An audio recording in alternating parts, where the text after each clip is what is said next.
So I want to talk about the Catholic Church now. How did the Catholic Church respond to the Protestant Reformation, other than by individual excommunications? The Catholic Counter-Reformation is their attempt to fight back. The Counter-Reformation included attempts at reform, as well as response directed towards fighting Protestantism. By 1540, the picture must have looked pretty bleak for the Catholic Church. Protestantism had taken over Scandinavia and Switzerland.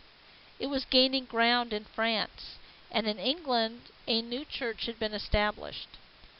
Protestantism had triumphed in all these areas and threatened to spread everywhere in Europe. Confusion reigned within the Catholic Church itself as to how to respond. But by the end of the century, the Catholic Church had made quite a comeback. In part, this was because the Protestant Reformation was not a united movement. There was never a grand strategy that tied together all the different threads of opposition to the Catholic Church. The Protestant Reformation was really many different Protestant Reformations that went in many different directions. Because what happens is that people like Zwingli, like Calvin and others, take the basic ideas of Protestantism and then go off in their own direction. And that's why today there are so many Protestant denominations: Presbyterian, Lutheran, Methodist, Baptist, etc., etc. And so they're not united, whereas the Catholic Church was. Although there might be doctrinal differences within the Catholic Church, there was no doubt that there was a grand structure and standard conventions, basic ideas that remained the same. The big doctrines were fairly clear and practiced regularly throughout the Church. The depth of the Protestant Reformation was pretty thin. It had spread like wildfire through educated people, but lack of literacy prevented its spread and the soaking of Protestantism among the lower classes, like the peasants. In the countryside, where education wasn't crucial, particularly in Central and Southern Europe, people stuck to the rituals and beliefs that they had been practicing for centuries, and this is because they were comfortable with them. In Italy, there was no chance at all for Reformation ideas to spread. Think about that for a minute, and hopefully the answer you come up with is because, well, that's where the seat of the church is. The head of the church is there, Catholic Church. The church controls everything, including the printing presses, so the Reformation ideas really don't spread at all in Italy. So here are the terms. Take a moment, write them down, and then listen for them as we move through the lecture. One of the most effective weapons that the Catholic Church had was the creation of new orders. And we see a number of new orders being created. They generally stressed asceticism, which is a life of self-denial, and that was in response to the lavish lifestyles, for example, of the clergy members. They preached traditional doctrines, and there were a number of new orders, but probably the most important was the Jesuits, the Society of Jesus. And they were founded by an ordinary Spanish Catholic, Ignatius Loyola. He had been a soldier, but a broken leg in battle that he gained in battle sidelined him. And he ended up being laid up for more than a year with this broken leg. It actually had to be rebroken and reset twice. And so he had a very long convalescence. And during that time, he began to read and idealize Christianity. He particularly admired the Virgin Mary. And as soon as he was healthy enough, he made a pilgrimage to a monastery where he forced himself to undergo a great deal of self-study. In 1534, Loyola and his followers formed a new order, the Society of Jesus, or the Jesuits. They placed themselves directly under the Pope's control, and their purpose was to lead an international effort to expand and defend the Catholic faith. Members took vows of poverty, chastity, and obedience. Jesuits had a militaristic bent, and remember Loyola was a soldier, and they all underwent a rigorous humanistic education, 12 to 14 years of study. So you finish your studies and then you go for another 12 to 14 years. They dedicated themselves as teachers and became very active in rooting out heresies both within and outside the Catholic Church. You also would find Jesuits as confessors to some of Europe's most powerful rulers. Their education had prepared them for this role, and so you have Jesuits holding positions of great influence. And this is occurring during the Age of Exploration, which you'll be learning about in the next day or two. And during the Age of Exploration, you see many Jesuit priests traveling over to the New World with the Spanish explorers and the French later when they go, and they are expanding and defending the Catholic faith. They are coming into contact with the Native Americans and converting them, bringing more people into the Catholic Church. New orders were not the only sign of reform within the Catholic Church. The Church recognized the need to change practices and correct abuses. There was no question that there was a lot of corruption to be rooted out. The most important sign of internal reforms was the calling of the Council of Trent, which met off and on from 1545 to 1563. It was called by a reforming pope, and this was really important because popes often were very reluctant to call church councils, because usually these councils represented challenges to their authority. But the need to reform was just too great to deny. The council managed to correct a lot of the abuses by issuing directives against them. For example, there would be no more selling of indulgences. Although the church did not back off on the idea of indulgences, so they still had them, they just said you couldn't sell them anymore.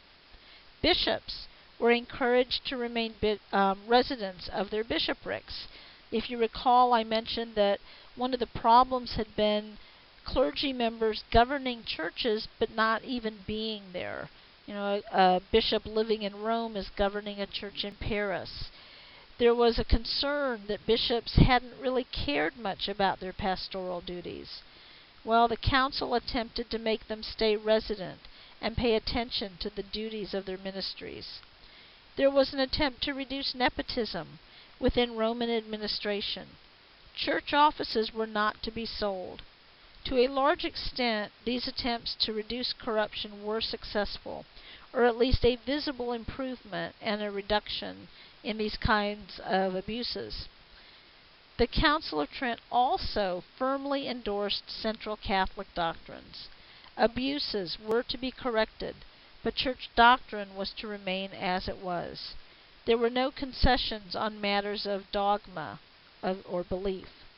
The Pope was still held to have absolute power, and the 7 sacraments were held to be unchanged and universally valid. Church teachings and traditional church beliefs were held to be just as important as the Bible. You can contrast that with Protestantism, which held the Bible to be the final authority and the most important. The church hierarchy, priests, bishops, pope, etc., were to be the final judge of the Bible, not some person reading the Bible in his cottage by candlelight. The council also reiterated the effectiveness of good deeds in the saving of your soul. They said that salvation was not by faith alone. Faith is important, but the grace that the church might grant you and the effectiveness of good deeds are also important. Well, reforms gave the church greatly renewed strength, a new confidence, and a new sense of mission. But unfortunately, accompanying the reforms and new orders were a series of new repressions. One of these repressions was the Inquisition, or the Inquisitions. These were church courts. with power to torture or put to death enemies of the Catholic Church. It wasn't new. It had been around. The Inquisition had been used for some time against non-Christians in Spain. For example, it had been used to torture Muslims and Jews. Increasingly, though, the Inquisition in Spain was used to root out Protestants and to put a great deal of fear into the hearts of anyone who even considered becoming Protestant. There were several Inquisitions. There was one in Rome. The most famous, though, is the one in Spain. And the way it would work would be that, say, you are thought to be a Protestant. Maybe you're not, but, people think you are. And so your neighbor goes and reports you to the church. They haul you in for questioning. Are you a Protestant? And you deny it. And they keep questioning. You keep denying. Then they begin to torture you, to wring a confession out of you. Many people ended up confessing. Sometimes, yes, they were Protestant. Other times they were not, but they just were trying to stop the torture. And in a great many of these cases, in the end, the people were put to death. The legacy of the Inquisition was one of brutality, cruelty, and frequently injustice. But it was very effective in encouraging obedience to Catholic doctrine, especially in areas like Spain and Italy. Another repression was the Index of Prohibited Books, published by the Pope in 1559. And this was a list of books that the Church labeled as, quote, unholy and dangerous. And these books were not to be found or read or in the possession of any true Catholics. And the list contained a variety of works. Obviously, anything by Martin Luther or John Calvin or any of the Protestant reformers. But the list also included a lot of famous Renaissance works that seemed to encourage radical thought. Things like The Prince by Machiavelli, writings by Petrarch, and others. If people were found with books from this list, the books were burned and the owners sent to the Inquisition. And this list remained in effect even after the Reformation, and over the years more and more books were added. It was not abolished until June of 1966, so not that long ago. One result was to instill fear into the people. And by the second half of the 16th century, the Catholic resurgence was endorsed by Catholic kings, which also continued to encourage the repression. And one example was the repression of Huguenots in France. Probably about 10% of the French population was Huguenot. And there were some areas of France that were actually dominated by the Huguenots. The French monarchs began to wage war against them at the end of the 1500s. In 1572, it looked like there was going to be a compromise through the marriage of a prominent Huguenot, a man named Henry of Navarre. He was going to marry a Catholic princess, Margaret. But on August 24th of 1572, the massacre on St. Bartholomew's Day occurred as people gathered to celebrate the wedding, and the streets of Paris literally ran red with blood.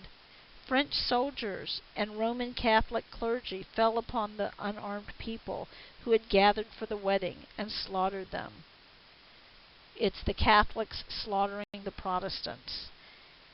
There was a similar situation in Spain, and in fact Spain helped France fight the Huguenots.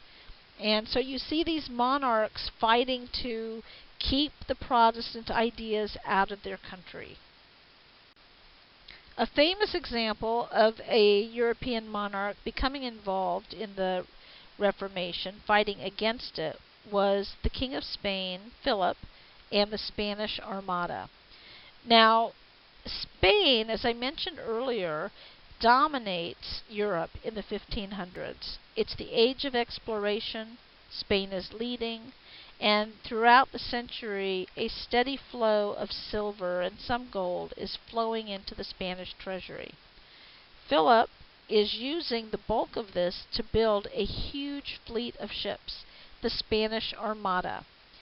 He has not given up his dream of taking over England, of turning them into a Catholic country and then ruling England for himself along with Spain. And so he puts together this huge fleet of ships, the Spanish Armada, and he sends it to England to subdue the English Protestant Queen, Elizabeth, and to restore a Catholic monarchy to England. And in one of the great naval victories in history, England defeated the Spanish Armada. One of the problems was that the Spanish were not used to the English Channel, the waters of the English Channel, whereas the English were. Plus, the weather played a part. It was very, very foggy. The fog was so thick, the Spanish sea captains couldn't see where they were going. There were so many ships, they were running into each other. The English were used to this. They could navigate very well. On shore, Queen Elizabeth actually led the army herself, the English army, preparing for battle. And she gave a very famous speech where she rallied her army behind her and told them basically that yes, she was a woman, but she had the heart and the stomach of a king. And end result, the Spanish watch as their fleet of ships is destroyed, and England remains Protestant. The English referred to this fog as the Protestant wind. They believed that it had saved them. And the defeat of the Spanish Armada is very, very important for several reasons. One, because Spain, as I said, is dominating Europe up to this point. But now, I guess the saying is they've put all their eggs in one basket. When the Armada fails, when the Armada is wrecked and crashing to the bottom of the English Channel, there goes the Spanish wealth. And so Spain is going to go into decline. The other reason this is real important is because it's shortly after this, just a couple of decades, not even 2 decades, after the defeat of the Spanish Armada, that England is going to establish its first permanent settlement in the New World, Jamestown, followed by the Pilgrims. England's settlers, many of them, are going to be coming to the New World searching for religious freedom, the Pilgrims, the Puritans. If Spain had been successful, if Philip had conquered England, forced them to convert to Catholicism, and then ruled England as his own, Spanish settlement in the New World might have been very different. As you'll see when we talk about it, the Spanish didn't really go far beyond up north of Georgia and Texas and California and those areas. And this is partly because the English and French started coming over. But if there was no England, Spain might have continued northward in the New World. Settlement would have been very different, and our country today would have a very different makeup of population than it does today. Then we have the Peace of Augsburg. The German states, as I mentioned earlier, were torn apart by warfare. You have a lot of German princes who loved Martin Luther's ideas. They wanted independence from the church. But then there were those who were content. And so you have decades of warfare. The Peace of Augsburg in 1555 was designed to end these religious wars in the German states. And what the Peace of Augsburg said was that the religion of an area depended on the religion of a prince. So if the prince of this area is Catholic, his state is Catholic, all his people are Catholic. If his neighboring prince is Protestant, that state is Protestant and all of his subjects are Protestant. And this put an end to the religious fighting in the German states. What we see In conclusion, with the Protestant Reformation is an end to the dream of the Middle Ages, that of one church existing serenely above all the petty princes of Europe. There is no more one church. Now we have the Roman Catholic Church and numerous Protestant churches. The long-term effects of the Reformation included a north-south split in Europe, with the north predominantly Protestant and the south predominantly Catholic. We see strengthened monarchies, monarchs pulling away from the Catholic Church, gaining more power for themselves when they don't have to answer to the Church. We see a freeing of the state of religious control to some extent. In addition, we get the creation of the individualist ethic, the Protestant ethic, and the belief in a direct connection to God through your faith. Each person is his own moral judge. There's no need to look to external authority. And eventually, this idea that each person was his own moral actor would spread to the political realm. And we see the seeds of political liberty being sown already.